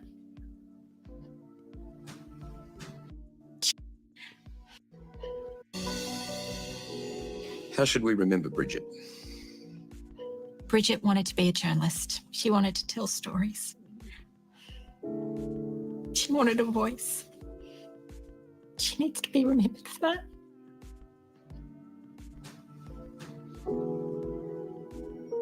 Sorry. We'll make sure that she is. Yeah, she would like her story to be told so that no other family goes through what her family went through. Look at that face. And you can see that little outfit she's got on was in the quilt, right? It was in that quilt. Hold on. Let's go back and look at that. So it's this little checkered green and white gingham. But look, you can see it right here in this quilt.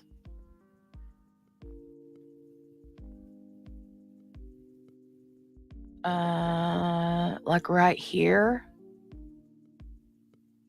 There and there and there and over here. There's little blocks of it all over, you know. But that's the school uniform, I think. I'm assuming that's what she was talking about because it looked like a school uniform to me.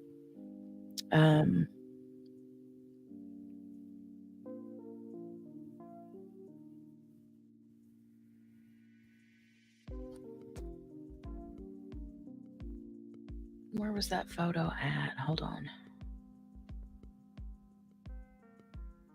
It's right there. There it is.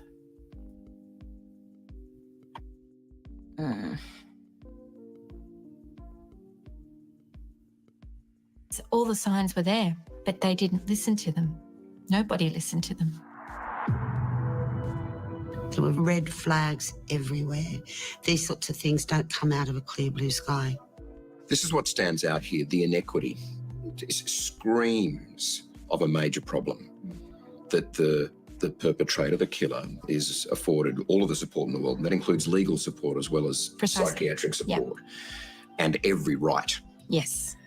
The victims, Bridgette's parents, have been cast aside. Completely. It was only as a result of Advocacy Australia contacting the mental health minister, Rose Jackson, that we were able to get mental health support. You shouldn't have to contact a minister. You had to go all the way to the top to get some action here. Yeah. What happens here? Is there a solution? Potentially, there is. I'm going to make a statement as a private member statement in Parliament later this year. I can't wait to hear about that. I don't know. You know, I think that is where the public comes in. That's why they're wanting all of these signatures and petitions, that kind of thing. So I'm going to raise these issues in the Parliament. I've already spoken to the Attorney General and various other ministers about this. Because there was no inquest either, no, there wasn't. And that was a quick decision not to hold the coroner's inquest. Yeah. And that sometimes, when there are criminal charges running parallel. And that's something else, okay? I've never heard of a coroner's inquest, so I had to look that up. And apparently, it is a hearing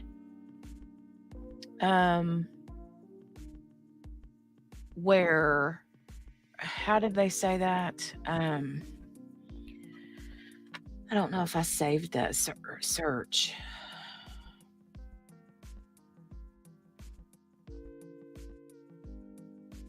Hold on, I'm gonna look it up.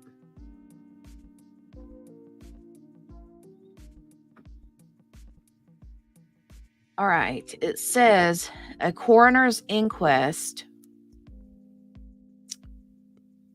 is a public inquiry into the cause and circumstances of a death that a coroner or deputy coroner may hold if they believe the death was unnatural or suspicious. The purpose of an inquest is to establish the manner of death, such as natural, suicide, murder, accidental, or undetermined. Inquest may also help identify anyone who may be liable. So,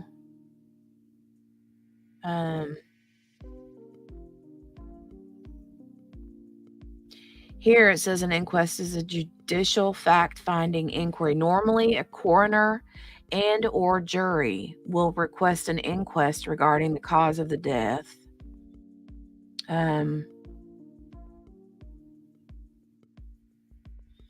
Here it also says that these are conducted by the coroner or deputy coroner with a court reporter and 5 jurors with 1 alternate.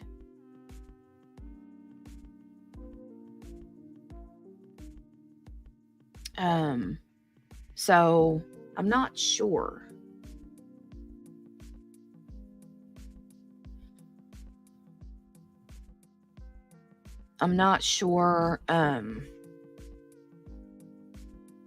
Upon completion of the testimony, the coroner's jury will deliberate in private. They may request additional testimony, evidence, or conference as they deem necessary. When the jury has concluded their deliberations, they'll issue a verdict through the foreman as to the cause and manner of death. This verdict has no civil or criminal trial significance. Its proceedings are merely fact-finding in nature and statistical in purpose. However, if a person is implicated as the unlawful slayer of the deceased, an arrest may be effected. This is extremely rare. So I don't know what they would garner from that they don't already have. I'm not positive. That's not uncommon. Given everything we've learned since and the way the process was handled, shouldn't that be called for now?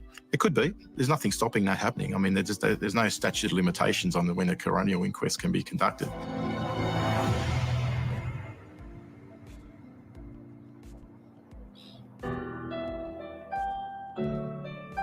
Believing Biddy's name could not be made public has shuttered her parents' grief and hidden the loss of a remarkable young person.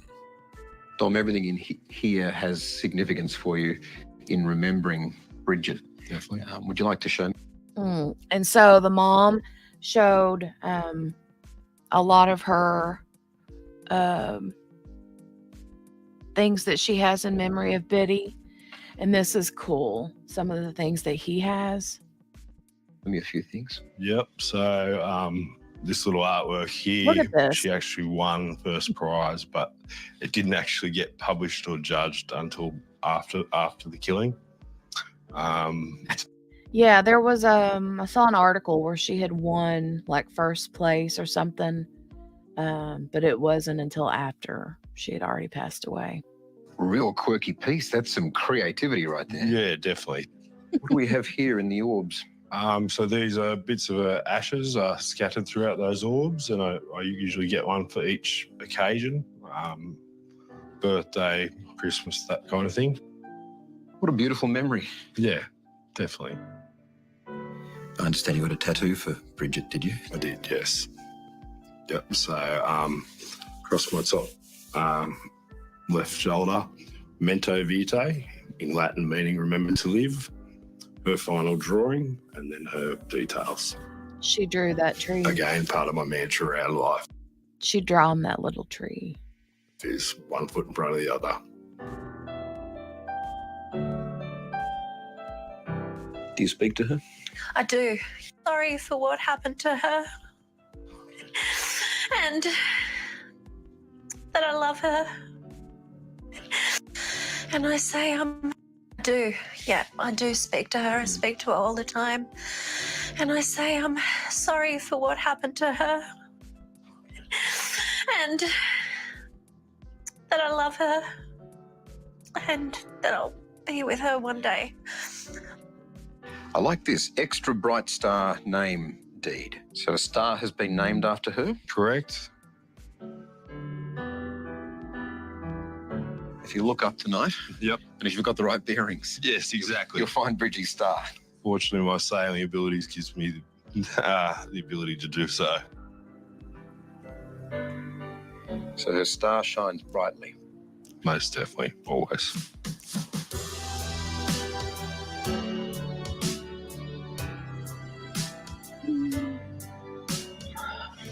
I can twinkle like a star.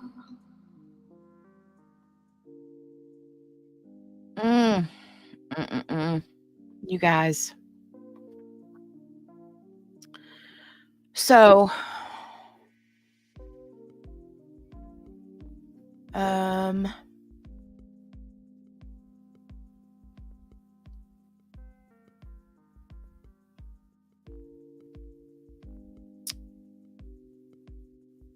going to go through some of the articles with you, probably another day this week. I've got a couple, 2 or 3 different articles that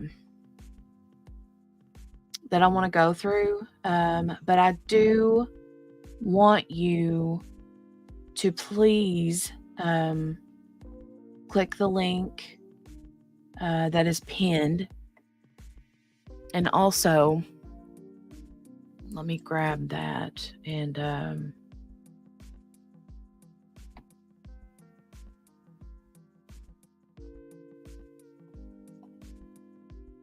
copy it. And then I'm going to would like to go put it in the description box real quick.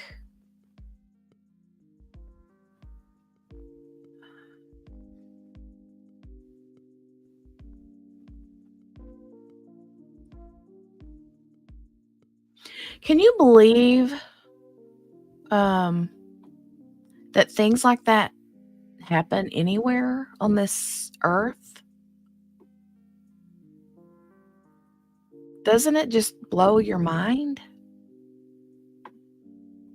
Sorry, I'm a little bit preoccupied trying to get this in here. Hold on just a second.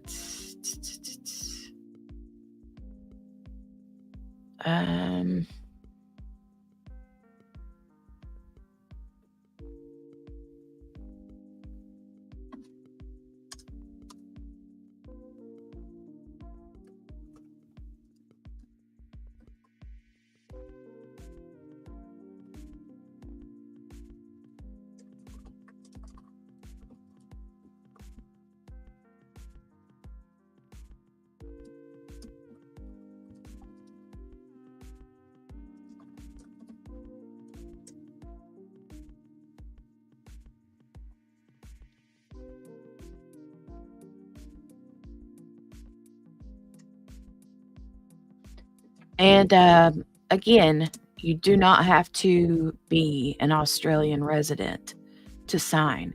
There is a link in that website where you can sign as a non-Australian resident.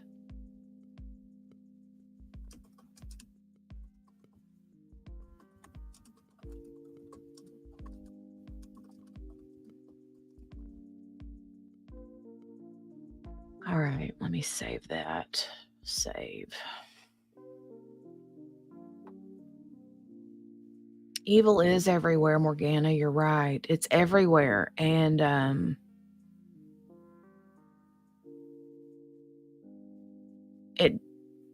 I just don't understand how a child that's 14 years old, and it's obvious she had been doing this for a while, right? So I don't know when her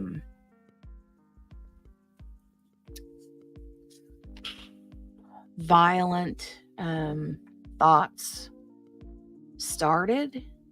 I don't know. But it's definitely scary at that young of an age. And I'm going to keep my eyes peeled on this and see how things are going. And please spread the word. I would love for you to share this story on anywhere you do social media. Just share it on Facebook, Twitter, Instagram, anywhere. I would love that. And I would appreciate that. And I know that their family would absolutely appreciate that. Again, you can see the entire video. I know we played a big chunk of it, but you can actually, hold on. We did skip through a lot of it here and there.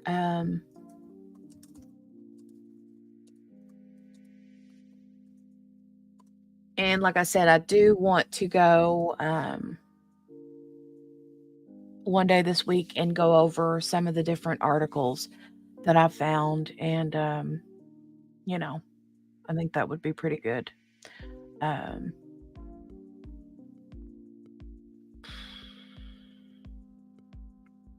I'm going to get out of here, though.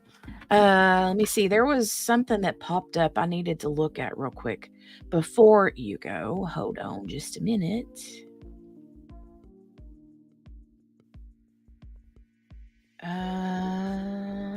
Hold on. Don't nobody go nowhere.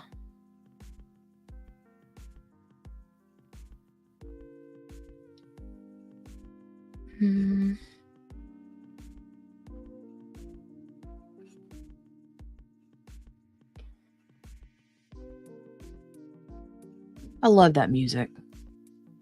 Hold on, I'm looking for an update somewhere that I found.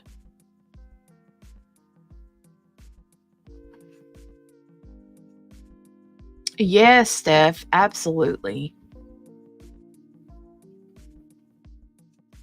There's actually a story that I ran across yesterday or the day before of some woman that was murdered within minutes of coming home from a date. I don't know if it was the guy she went out with that did it or what, but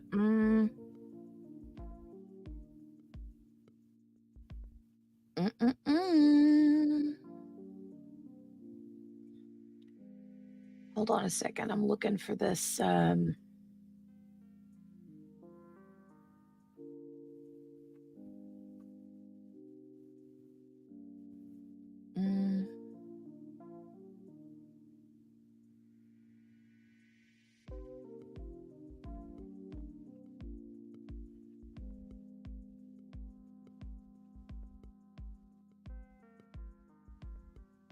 That one is so interesting, Jenny. Oh, is it? Have you been watching that? The trial happened for it recently?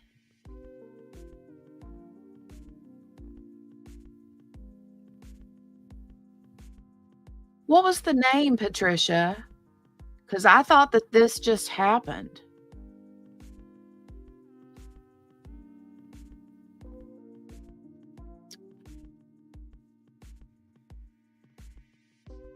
I thought that this just happened. I could be wrong. I could be wrong. I could be wrong.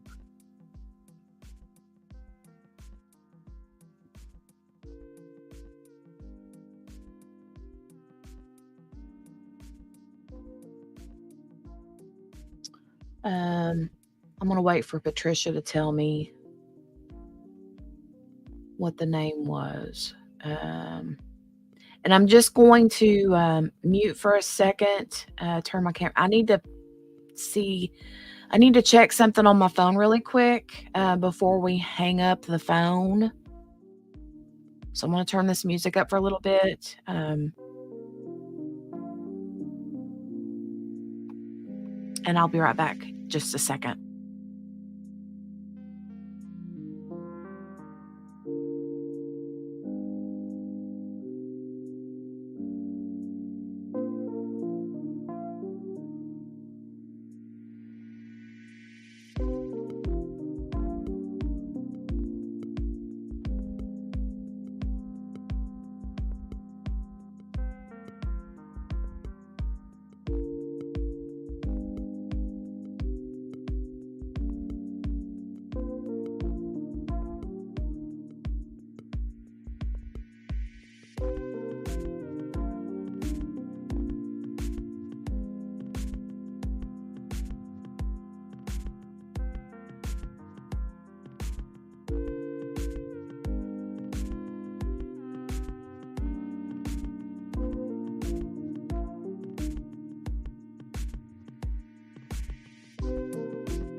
All right, you guys. Mo Wilson.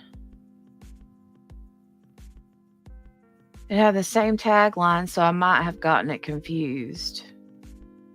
I'll have to look and see. Because I feel like it was... I'll have to look. Sometimes those news stations will, like, change things up and make it seem like it's new, like they, like, recycle content or whatever. Annoying when they do that, right?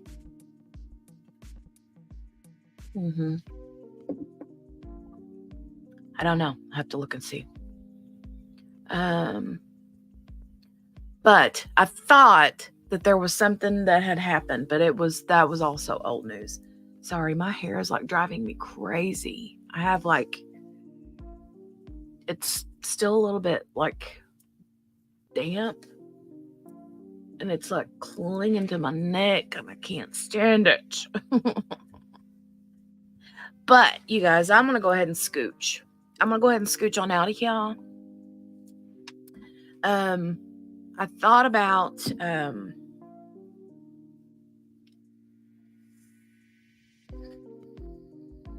there are anybody in here that knows much about the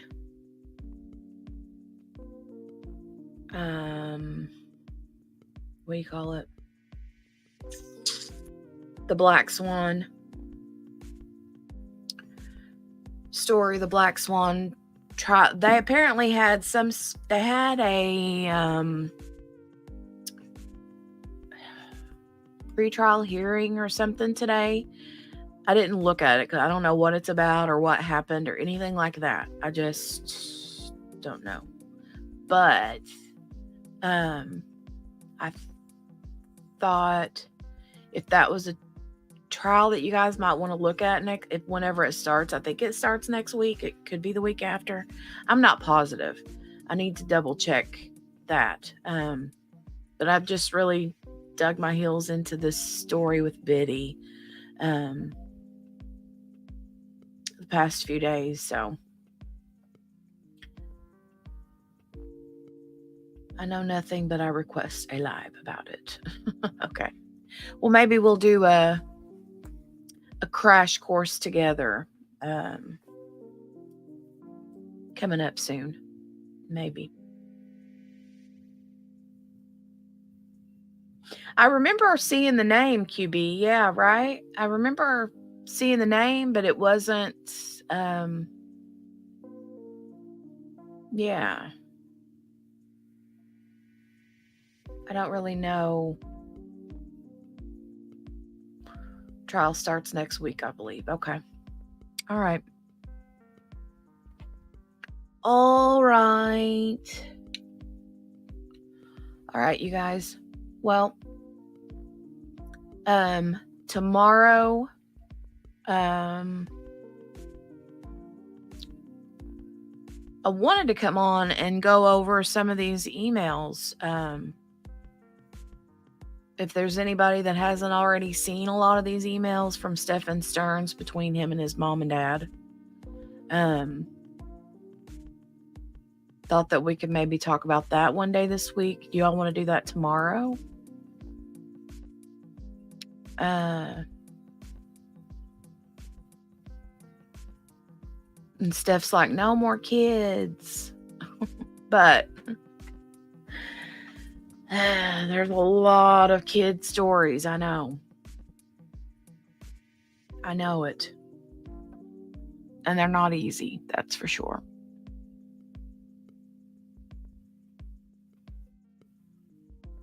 I mean, we did try our hand at, we did talk about Karen Reed for a long time. And then Alec Baldwin. And that just kind of went up and then right back down. That one was like gone. So,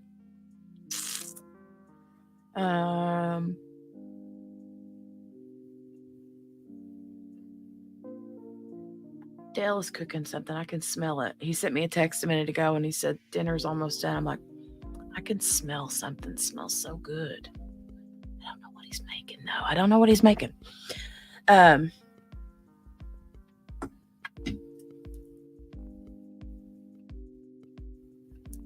Cover the ones we started, but stop introducing new ones for a bit. What do you mean cover the ones we started? Steph? Karen Reed hearing is 7:22. Ooh, Hannah's Gutierrez Reed lawyer filed something today.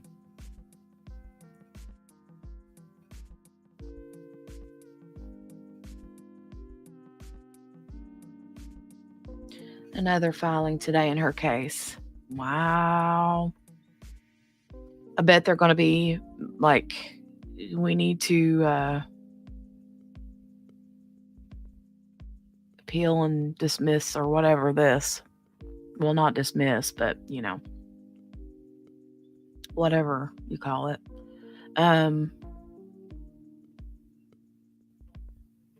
Commonwealth responded to defense and defense responded back. They're like, blah, blah, blah, blah, blah. It's like they're playing tennis with each other. Right? Mm-hmm.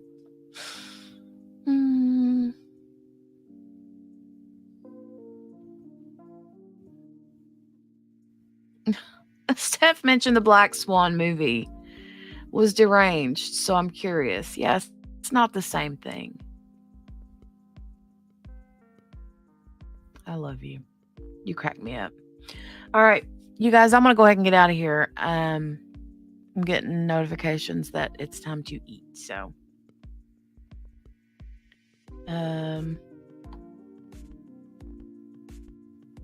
For me, it's super interesting. Precedents are being set in these cases, right? It's crazy. So many big things. All right, but I'll be back tomorrow. Yeah, I'll be back tomorrow. Well, Steph, the Black Swan, she's a ballerina, right? But she murdered her husband. Her defense is that it was self-defense, though. So that's all I know. That's all I know about it. So, but I'm going to go. I'll see you guys back tomorrow. Thanks for watching. I appreciate it. And if you made it this far, put a hashtag replay in the comment section down below if you watch it on a replay. I would love for you guys to share this story, like I said before, to your social media. You know, get the story out there. And we'll be talking about it again coming up really soon. Like I said, with these articles I wanted to share. I want to go more into that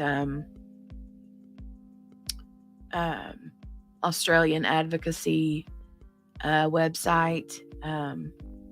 But that comment is pinned and it's in the description box. So make sure that you click on that and find the link where you specifically sign for non-Australian residents. Okay.